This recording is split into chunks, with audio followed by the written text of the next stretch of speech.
हुआ देखकर ट्रंप का मूड बिगड़ गया है। लेकिन ट्रंप के मिशन तेहरान की वजह से बहुत बड़ा झटका यूक्रेन को लगा है। 2026 के शुरू होते ही पुतिन ने यूक्रेन में ऐसा वॉर किया है जिसको रोक पाना अब अमेरिका और नाटो के लिए मुश्किल हो गया है। यूक्रेन से ऐसी रिपोर्ट आई है जो ट्रंप को बहुत शर्मिंदा कर देगी।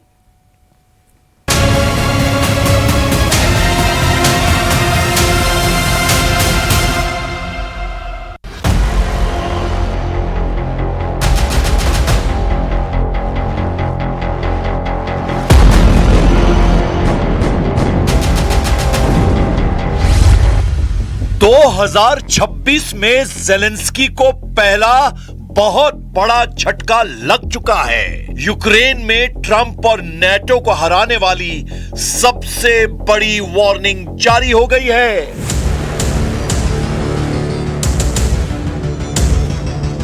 दो 2026 में पुतिन ने यूक्रेन वॉर जोन को ऐसा दहलाया है कि नए हमले को अमेरिका की बड़ी बेइज्जती वाला अटैक कहा जा रहा है।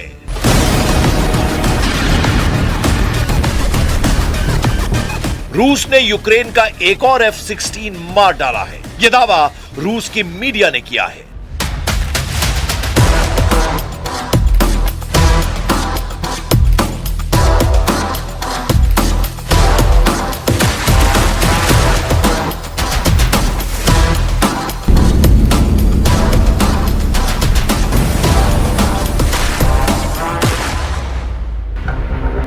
रूस की तरफ से दावा है कि उसके S-300 एयर डिफेंस सिस्टम ने F-16 का शिकार किया है।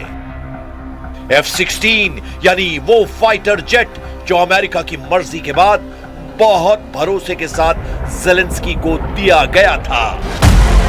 यह ऐसी खबर है जिसने 2026 की शुरुआत में ही उस भरोसे को तोड़ दिया है जो पूरा यूरोप ज़ेलेंस्की पर करने के लिए तैयार है। लेकिन F-16 को गिराने वाली मिसाइल ने यूरोप के दो धुरंधर फाइटर जेट्स को उड़ान से पहले ही बड़ी धमकी दे दी है।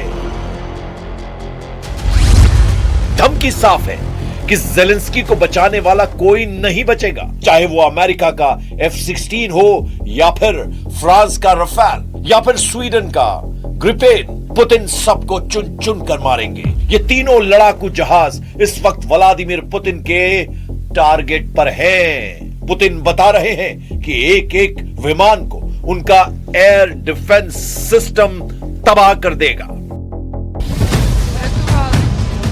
पुतिन ने यूक्रेन के आसमान में क्या खेल किया है वो देखने से पहले चलिए ज़ेलेंस्की की राजधानी कीव और एक और बड़े शहर खार्किव में। यूक्रेन की राजधानी कीव और यूक्रेन के सबसे बड़े शहर खार्किव, यहां हुए पुतिन के हमलों ने ज़ेलेंस्की की सेना के धागे खोल दिए हैं। यूक्रेन को समझ ही नहीं आ रहा है कि कैसे रोकें, कैसे बचें। पुतिन की मिसाइलों और रूस के ड्रोन ऐसा कहर मचा रहे हैं कि अब ज़ेलेंस्की के पास छुपने के लिए छत नहीं बची है। Зараз знаходимося на одному із інфраструктурних об'єктів міста Києва. Пошкоджені.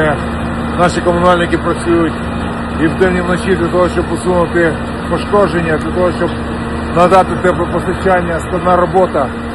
Я хочу щиро їм подякувати за всю роботу, яку вони виконують в екстремально низьких температурах, які зараз спостерігаються в нашому місті. Роботи дуже багато, але працюємо і переконані, що ці виклики ми подолаємо. पुतिन 2026 की शुरुआत में ही ओरेशनिक मिसाइल दागकर ज़ेलेंस्की को हैप्पी न्यू ईयर कह चुके हैं। ऐसे में 2026 के युद्ध को कंट्रोल करने के लिए ज़ेलेंस्की से यूरोप ने 3 बड़े वादे किए हैं। तीनों वादे ऐसे जिसमें पुतिन को टक्कर देने के लिए बड़ी आग शामिल है। पहला वादा, अमेरिकी फाइटर जेट F-16 के 87 विमान। दूसरा वादा, फ्रांस का फाइटर जेट रफाल 100 विमान। तीसरा वादा, स्वीडन का फाइटर जेट ग्रिपेन 150 विमान। ये तीनों वादे यूक्रेन को जंग जिताएंगे, इसके ख्वाब ज़ेलेंस्की लगातार देख रहे हैं। लेकिन 2026 की शुरुआत में ही ज़ेलेंस्की की वो गोल्डन ड्रीम वाली उम्मीद के पर खच्चे उड़ गए हैं। जनवरी के पहले हफ्ते में ज़ेलेंस्की ने एक ऑपरेशन तेज करने का ऑर्डर दिया। यूक्रेन के एक सीक्रेट अड्डे से F-16 फाइटर जेट ने उड़ान भरी। टारगेट डॉनबास में रूस का एक मिलिट्री अड्डा था। F-16 उड़ते हुए उस वॉर जोन में पहुंचा जहां रूस की फोर्स का एयर स्पेस माना जाता है। F-16 आराम से उड़ रहा था, उसे उम्मीद नहीं थी। तभी जमीन पर मौजूद रूस का S-300 air defence system active हो गया। फौरन हरकत होने लगी। आसमान में यूक्रेन का F-16 और जमीन पर रूस का S-300 एयर डिफेंस सिस्टम, दोनों की टक्कर अब तय थी। 150 किलोमीटर तक टारगेट को खत्म करने वाला S-300 का रेडार एक्टिव हो गया और उसने F-16 को ट्रैक करना शुरू कर दिया। यही पुतिन की डॉनबास में बड़ी पावर मानी जाती है। ज़ेलेंस्की का उड़ता हुआ बेखबर F-16 उस वक्त बेबस हो गया जब रूस के S-300 एयर डिफेंस सिस्टम ने टारगेट लॉक कर लिया। इसके बाद फायर की गई एयर डिफेंस मिसाइल, जिसका मतलब है उड़ता हुआ जहाज अब मारा जाएगा। हजारों मीटर ऊपर आसमान से F-16 से मिसाइल टकराती है, जहाज गिरने लगता है। ज़ेलेंस्की का हवाई गुरूर मारा जाता है। रिपोर्ट है कि S-300 सेल्वो फायर किया, यानी एक के बाद एक 2 मिसाइल दागी गई और इसी तरह ज़ेलेंस्की का F-16 ढेर हो गया। अमेरिका के आदेश पर यूक्रेन को 87 F-16 मिलने हैं। अभी उसे इसके 50% यानी सिर्फ 44 विमान मिले हैं और एक साल के अंदर ही पुतिन ने ज़ेलेंस्की के 4 F-16 आसमान में ही मार डाले हैं, यानी यूक्रेन के 10% F-16 खत्म किए जा चुके हैं। लेकिन ज़ेलेंस्की 2026 में युद्ध को और खतरनाक बनाना चाहते हैं। वो पुतिन को पीठ नहीं दिखाना चाहते। यूक्रेन की सेना का दावा है कि 4 साल के युद्ध में रूस को बहुत बड़ा नुकसान उठाना पड़ा है। यूक्रेन ने रूस के 12,20,000 से ज्यादा सैनिकों को मार गिराया है। ऐसे दावों में हवा बहुत ज्यादा है, लेकिन ज़ेलेंस्की के पास यही आंकड़े हैं जो पुतिन को डराने के लिए फोड़े जाते हैं। ज़ेलेंस्की के पास अमेरिका या NATO की मदद के अलावा कोई जरिया भी नहीं बचा है। І фактично кожного дня ми продовжуємо спілкування з американською стороною. Сьогодні Рустем Умєров знову був на контакті з американськими партнерами. Це наше стратегічне завдання. Діалог з Америкою має бути на 100% конструктивним. F-16 को गिराए जाने के बाद ज़ेलेंस्की की सेना ने एक वीडियो वायरल किया है, लेकिन इस कॉकपिट वाले वीडियो में पायलट सुखोई 27 उड़ा रहा है, न कि F-16। एक तरह से ज़ेलेंस्की के तेवर बता रहे हैं कि उन्होंने 2026 युद्ध लड़ने की तैयारी कर ली है, क्योंकि व्लादिमीर ज़ेलेंस्की को रूस से लड़ने की नई गारंटी मिलने जा रही है। इस गारंटी में सबसे बड़ा नाम है Gripen fighter jet. Zelensky Sweden से ऐसे 150 लड़ाकू विमान खरीदना चाहते हैं ताकि रूस की एयरफोर्स को टक्कर दी जा सके। 2026 इसकी डिलीवरी मुमकिन है। ज़ेलेंस्की खुद इस फाइटर जेट का जायजा ले चुके हैं।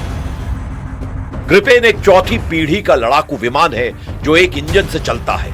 ये एक मल्टी रोल फाइटर है और तकनीक के मामले में यह अमेरिका के F-16 या यूरोप के टाइफून से कम नहीं है। एयर टू एयर और एयर टू ग्राउंड मिसाइलों से लैस ग्रिपेन ज़ेलेंस्की के लिए एक सस्ता विकल्प माना जा रहा है। इसे बनाने वाली कंपनी का दावा है कि ये रशियन लड़ाकू विमानों का बखूबी मुकाबला कर सकता है। अभी ये विमान दक्षिण अफ्रीका, थाईलैंड, ब्राजील, चेक गणराज्य और हंगरी की वायु सेनाओं के पास है और ये फाइटर NATO के कई मिशन में भी शामिल रहा है।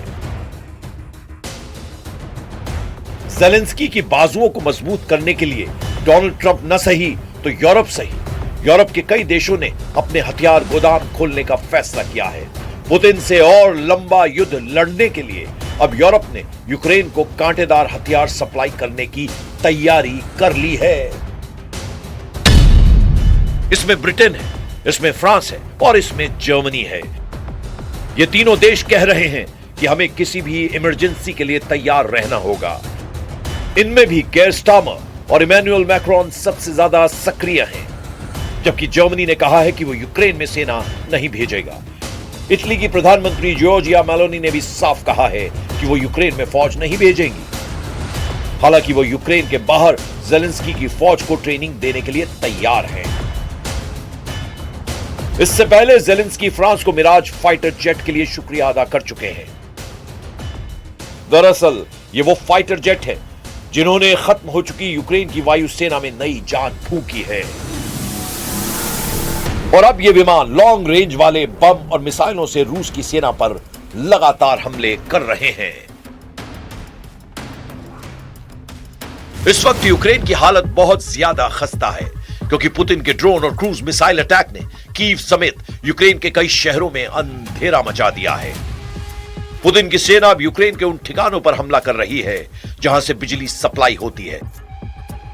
लिहाजा यूक्रेन के शहर अंधेरे में डूबे हुए हैं। हड्डी गला देने वाली सर्दी से पहले यूक्रेन पर ऐसे खतरनाक हमले। पुतिन का ऑपरेशन ब्लैकआउट कहा जा रहा है, जिसमें पुतिन के अंदर अब यूक्रेन के लिए रहम के लिए कोई जगह नहीं बची है।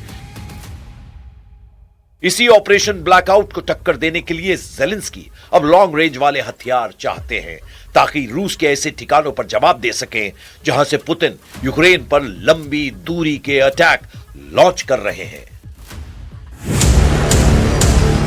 फ्रांस के राष्ट्रपति इमैनुअल मैक्रोन ने 10 कदम आगे बढ़कर यूक्रेन की मदद करने का फैसला कर लिया है, या ये कहें कि वो अब ज़ेलेंस्की को बचाने के लिए पुतिन से सीधी टक्कर लेने के लिए बेकरार नजर आ रहे हैं। इसीलिए 2026 में युद्ध को तेज करने के लिए यूक्रेन का बड़ा गोला बारूद और लड़ाके अब फ्रांस से सप्लाई होने की बात साफ हो रही है।